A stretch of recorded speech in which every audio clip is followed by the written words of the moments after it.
Good morning, afternoon, night, whatever time of day it is for you, and welcome back to my channel. If you're new here, my name is Aspasia, and this is my channel, Asparagus Reading.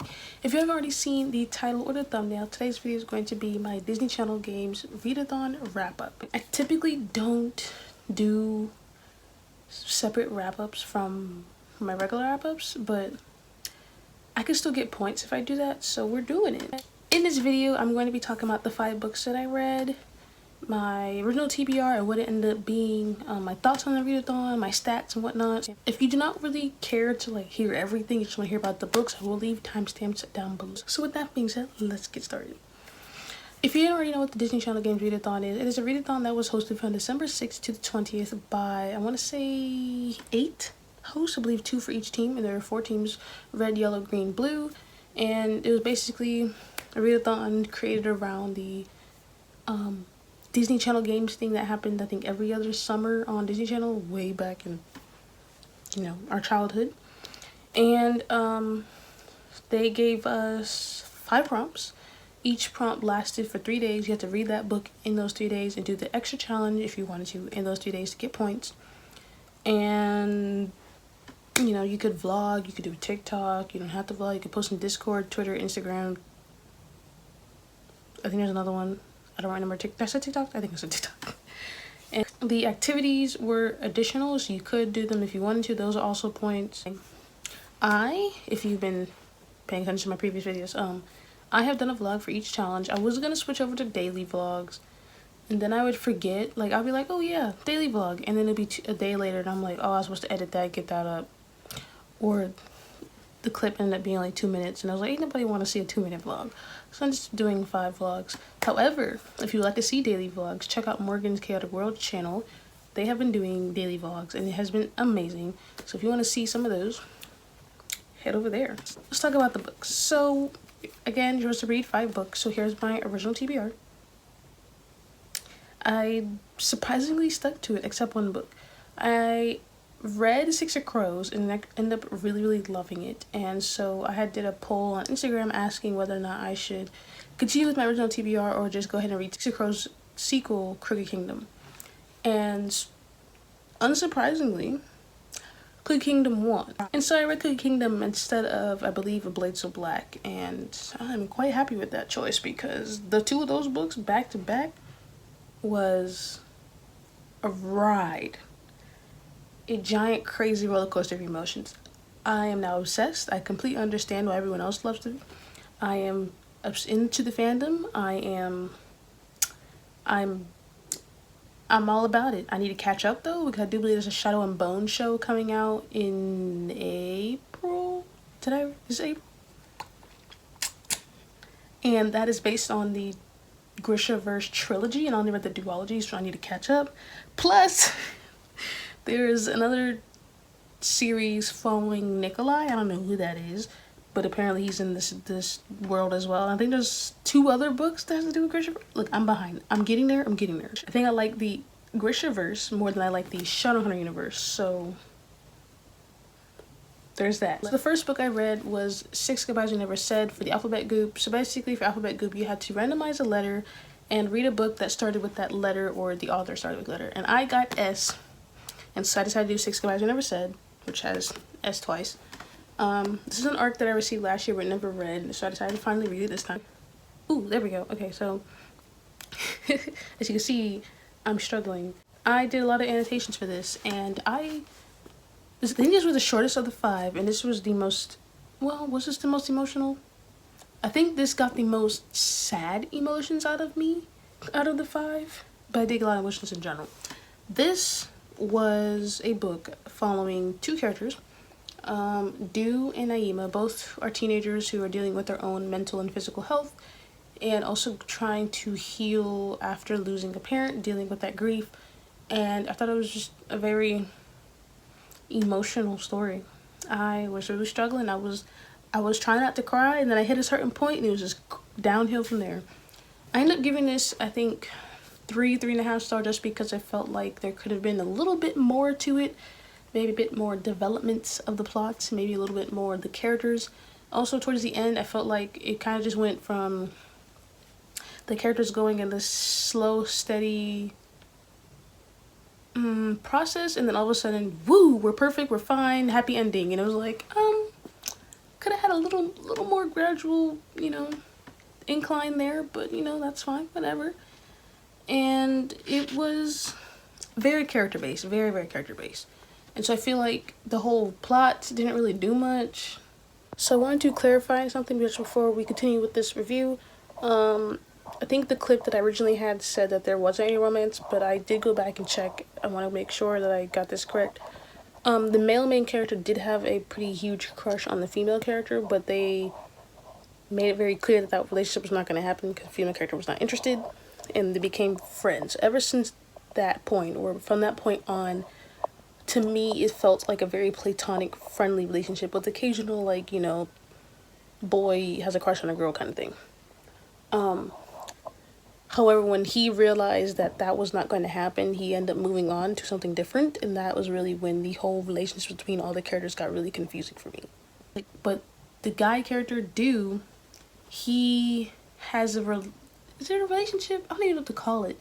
It literally lasts like 10 pages. I'm not even joking. But he had something going on with this other girl, and it only lasted, I'm telling you, less than 50 pages. I'm gonna go with 10 to 15. And that was kind of like, what was the reason? The development of it didn't feel right. Like I said, again, everything felt more friendly. And then all of a sudden they were dating. And I was like, oh. And they broken up. And I'm like, oh, okay, all right.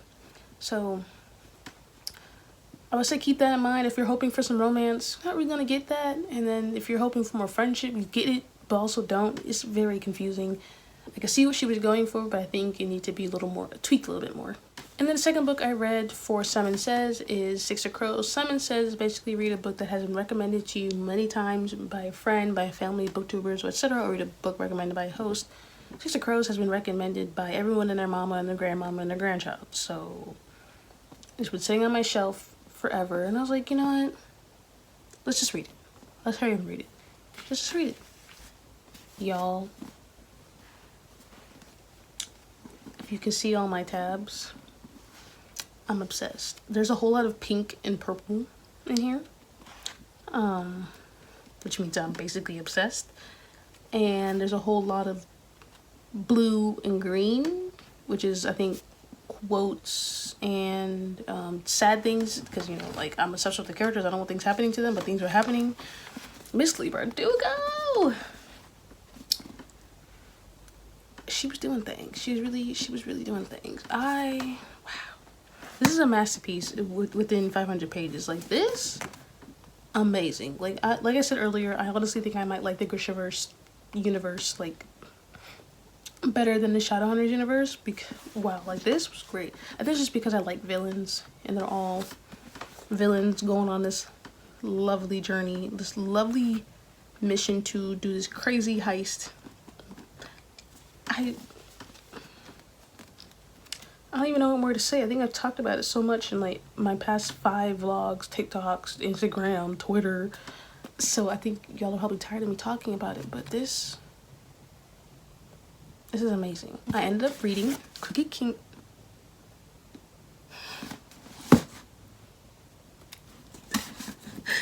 Like I said, I ended up reading Cookie Kingdom right after Six of Crows. Oh my gosh, I'm dropping books. But these, Jesus. I was skeptical about reading these just because they are chunky, especially in 3 days. I think for me to complete this in 3 days, I was supposed to read like 130 to 150 a day to get it done, and I procrastinated to the last minute and ended up reading like 99% on the 3rd day, right before midnight. The tabs are everywhere. They are beautiful. I am obsessed. I've already looked up fan art and fan fiction and added the rest of the books to my TBR/Amazon card. I already told my dad about it, so he might buy me the books because, you know, I'm obsessed. I have already checked to make sure my Netflix account still works because obviously I'm gonna watch the show. I think I made like 10 TikToks with Six of Crows in it because I am obsessed. I think it's enough talking about Six of Crows. We've have too many videos, too many things about it. So let's just move on. So the next book I read is for Dunk Tank, and that is All the Stars and Teeth. I reread All the Stars and Teeth because the challenges read a book featuring water, and this is all about pirates and water and things like that.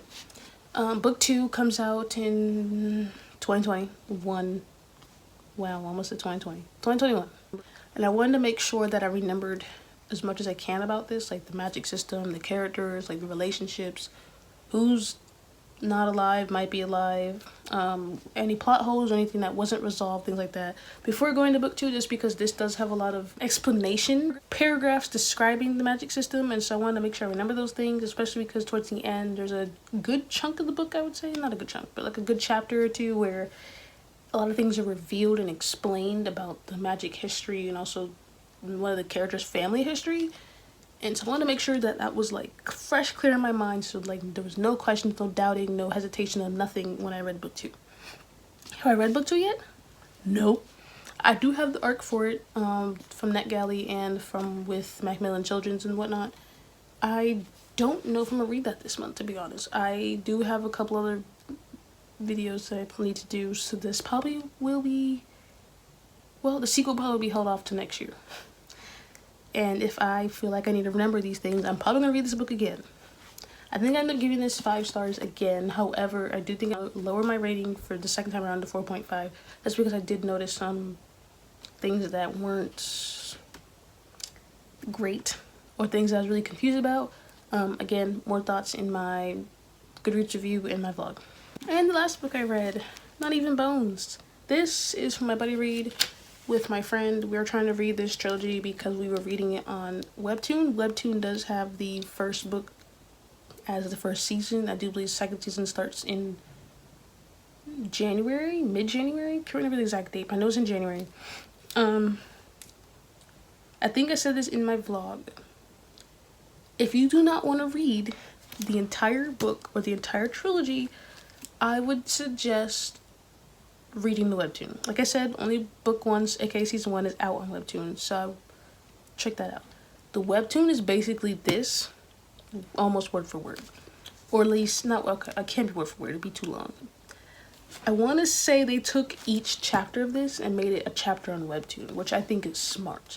Where each chapter from the book is a chapter in Webtoon, and so it is very to the point, very close to the book. There was very little that I felt was changed or taken out, and so when I was reading this, it was, I found my bookmark. I was reading this, it was very, very close to the Webtoon, and so I was flying through it very quickly just because I already knew what was happening, but also the experience wasn't as great because I already knew what was happening. There was no shocking or reveals or anything.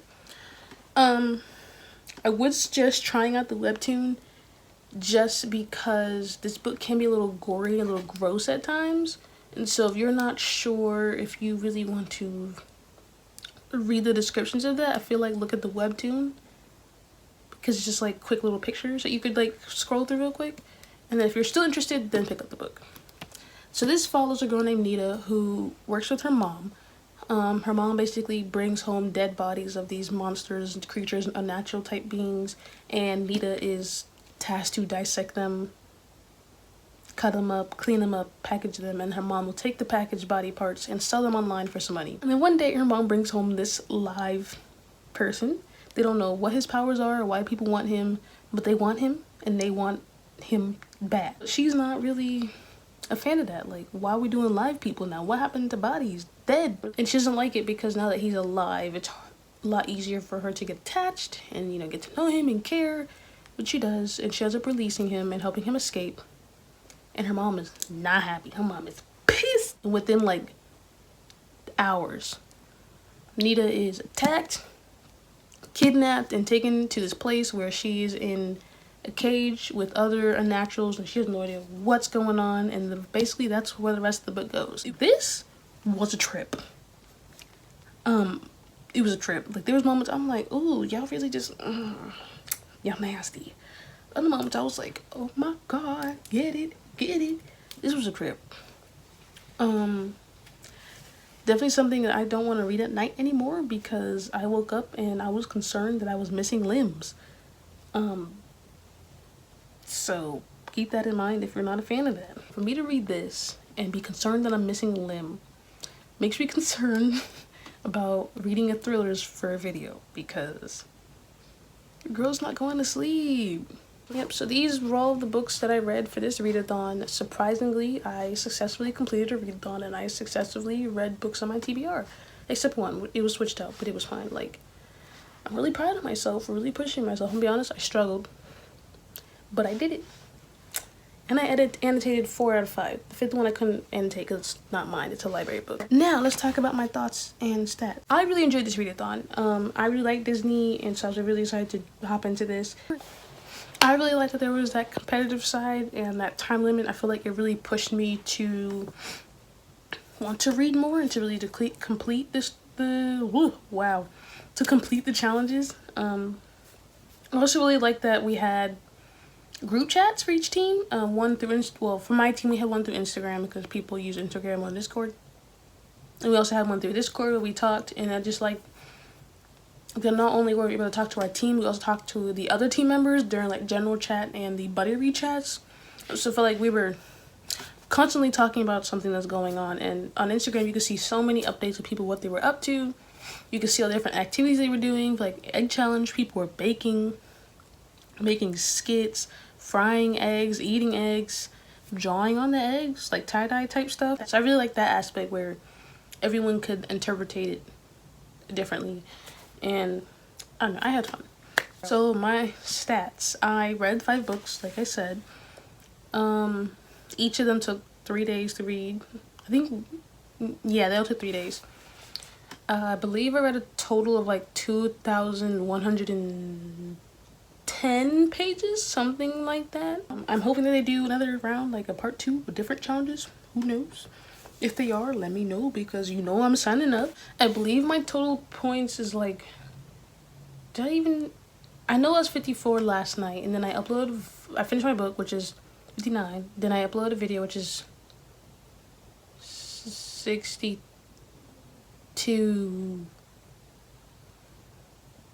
Yeah.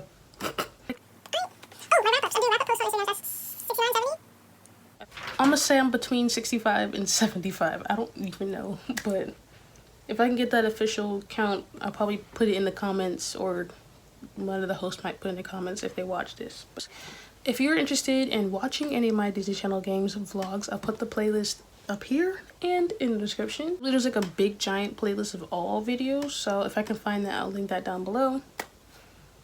Is there a blue team playlist? I think there's a blue team song playlist. I'll link that down below. I think there's a blue team video playlist, but that'd be cool if there is one. If there is one, I'll link that down below as well. Want to see all my TikTok related things for Disney Channel games? Also down below, I do have a Instagram highlight with all my Disney Channel games related posts. So if you have missed some of those, down below in the description, just check the description or the comment section. I will be updating in the comment section. If there's anything, questions or anything else that I forgot, again, comment section or the description.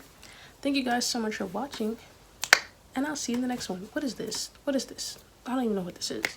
Oh my god, why did I embarrass myself?